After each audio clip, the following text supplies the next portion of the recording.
Good morning, good afternoon, and good evening to Dr. Amir. We are Group 10 from the BTech Session 1 at UTEMS. Our group member are me, which is Tan Rejin, Sajirana, Safia binti Safwan Izina, Yasmin binti Anwar, and Muhammad Salah Qasim Hadil. Now, let's begin our presentations. Assalamualaikum and a very good day to Dr. Amir. My name is Tan Rejin from BTech Session 1, and today I'm going to present a topic about International Human Resources Management. So what is International Human Resource Management? International Human Resource Management refers to the process of managing human resources in multinational organizations. It involves the planning, development, and coordination of human resource practice and policy across different countries and cultures to effectively manage employees in global operations. At the center of international human resource management is the challenge of managing human resource functions across various countries, each with its own culture, legal system, and labor market.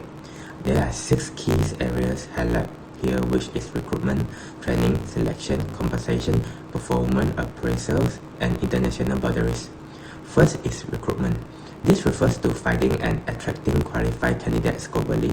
Multinational firms must consider diverse talent pools and adapt recruitment strategy to local norms as expectation. Second is training.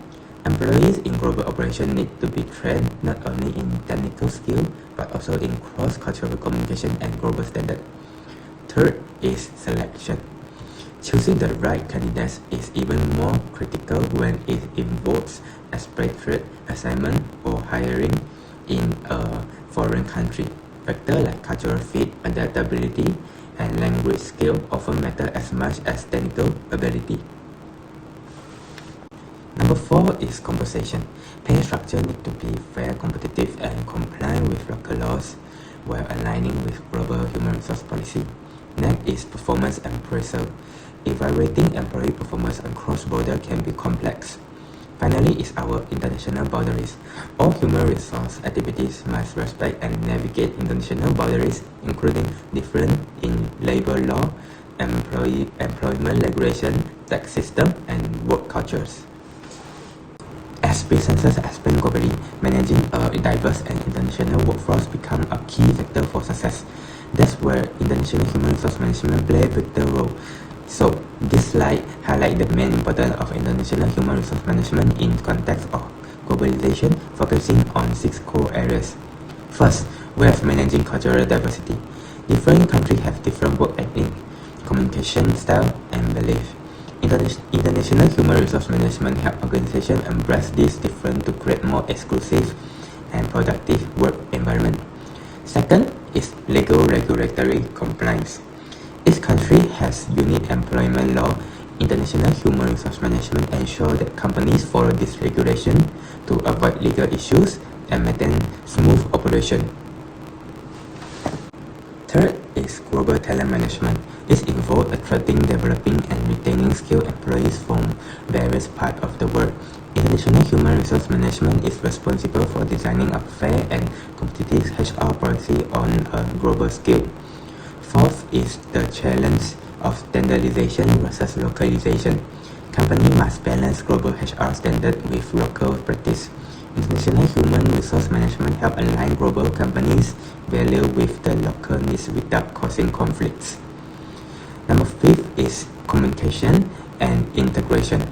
International human resource management plays a key role in bridging communication gap between teams across borders.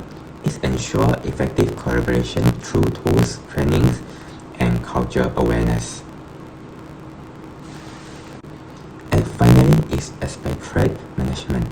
It involves selecting, training, and supporting employees who are assigned to work overseas. International human resource management ensures a smooth transition and support their performance approach. In conclusion, the purpose of our report is to explore key practices, challenges, and strategy in international human resource management, including recruitment, training, compensation, performance evaluation, and global labor compliance. Now that we introduce the importance of international human resource management in globalization, let's move on to the next sections. Analysis is a tool used by businesses to understand the external environment they are operating in. There are 4 important external factors that affect businesses. 1. Political. Political factors are things related to government rules and regulation. For example, labor laws which protect workers' rights, property rights which protect ownership, patent laws which protect new invention. Number 2. Economic factors. Economic factors are about the financial environment. This includes how strong or weak market is and if the economy is stable or going through changes. Number 3. Socio-cultural factors. Socio-cultural factors are about people's culture and lifestyle. For example, how people communicate, their religion and belief, education level, and social culture like class or community system. Number 4. Technological factors. Technological factors relate to use of technology. This includes the technology a country or a company uses, investment in a new tech, equipment used in manufacturing, and how easily customer can use technology. Keeping up with tech changes help businesses stay competitive. 4 types of organization that operates internationally, which is global, international, multinational, and transnational. Global organizations sees the whole world as one big market. All major decisions are made at the head office. Next, and international organizations expand into other countries using what it already has. Besides that, a multinational organization has many branches in different countries. Each branch works like its own independent business. Lastly, transnational organization does 2 things at the same time. It changes its product to fit each country like multinational. It also works as one big global company, sharing ideas and resources. Now, I will explain the differences between domestic and international human resources management, also known as HRM and IHRM. Let's look at scope. Domestic HRM manage employees in one country only. International HRM manage in many countries. Next, we have legal compliance. Domestic HRM only follows one set of national labor laws. International HRM must follow many different laws like immigration rules, tax rules, and labor laws in each country. Now, let's talk about culture. Domestic HRM deals with limited cultural differences. IHRM deals with high cultural diversity, which means it must understand different values, customs, and manners. Finally, the types of employees. Domestic HRM usually works with local employees only. International HRM works with different types of employees including expatriates, host country national, and third country nationals. Assalamualaikum warahmatullahi wabarakatuh. How are you everyone? Today I'm going to explain the international HR practice. So, international requirement means funding workers from other countries to support global growth. Next, let's look how companies find these employees. Companies use job website, agency, and visa program to bring international employees. But bringing in workers from abroad also brings certain costs. Funding funding workers from other countries include costs like moving, housing, and adjustment. Because of these costs, choosing the right employee is a very important. Employee look for culture, adaptability, skills, language, and family readiness. Still, sometimes international assignments do not work out.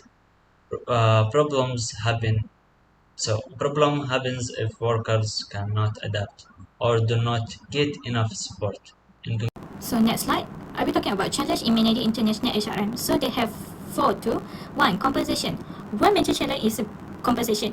Companies must balance global fairness with local competitiveness. They often use systems like split pay, where salary is divided between home and host currencies, or the balance sheet method to match purchasing power. Number 2. Performance appraisal. Evaluating employees abroad is also tricky. So supervisor in the home and host country may have different expectations. Performance reviews should involve input from both sides and match the goal of the assignment. So number 3, training program element. There are 5 important elements in international training. Number 1, language training, to communicate effectively in the host country. Number 2, cultural training, to understand local value, etiquette, and work styles. Number 3, career development, to align international role with long-term growth. Number 4, family and personal life support, especially for spouse and children. Number 5, repatriation support to help employees adjust when they return home. So last, the number 4, culture shock and repatriation. Culture shock is the stress when they come from adjusting to a new environment. So with proper training and repatriation program can reduce this stress and make transition smoother. So next slide, I'll be talking about challenge in managing international HRM. So they have four too. One, compensation. One major challenge is compensation. Companies must balance global fairness with local competitiveness. They often use systems like split pay, where salary is divided between home and host currencies, or the balance sheet method to match purchasing power. Number two, performance appraisal. Evaluating employees abroad is also tricky. So supervisor in the home and host country may have different expectations. Performance reviews should involve input from both sides and match the goal of the assignment. Number three, international labor compliance. HR manager must follow both international labor standard and local law. They need to be aware of issues like child labor, discrimination, and union rights. Organizations such as ILO and ITUC have promoted fair labor practice worldwide. Now, last, number four, cultural challenge. Finally, cultural difference affect communication, leadership, and teamwork. Manager must understand and respect this difference to build strong international team and avoid misunderstanding. To sum up, training and managing international employees require careful planning and cultural sensitivity and strong to support system. With the right approach, company can build successful global teams. Let's moving on to our recommendation. We suggest that international human resource management adopt think globally, act locally approach. This helps balance global standard with local needs. Flexible pay model like split pay can help employees manage currency differences. It's also important to improve expatriate selection and give pre-departure training to ensure they're well prepared.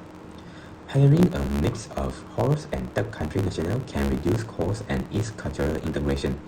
Lastly, regular performance review and continuous feedback helps employees grow and stay aligned with company goals. So, back to the conclusion, effective international human resources management (HRM) is a key factor for global success.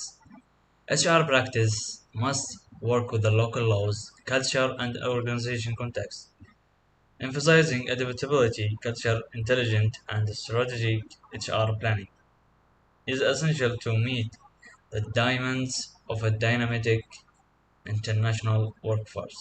Thank you so much.